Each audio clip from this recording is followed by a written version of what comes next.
ఒక దేశాభివృద్ధికి ఆయువు పట్టు రహదారులు లేని చోట అభివృద్ధి శూన్యం. అభివృద్ధికి మూలమైనది రహదారులతో పాటు విద్యుత్, తాగునీరు, విద్య, వైద్యం, డ్రైన్స్ అండ్ శానిటేషన్.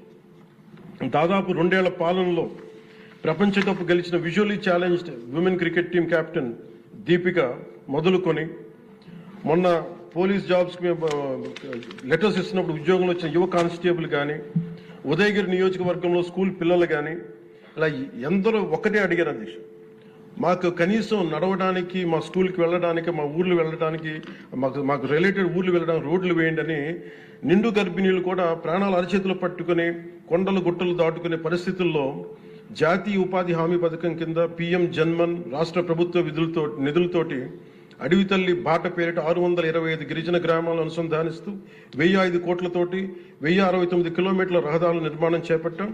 దాంట్లో దాదాపు సగం పైగా రోడ్ల నిర్మాణం పూర్తి చేశాం. కొన్ని రోడ్లు గంటల వ్యవధిలో కూడా మంజూరు చేశాం అధ్యక్ష.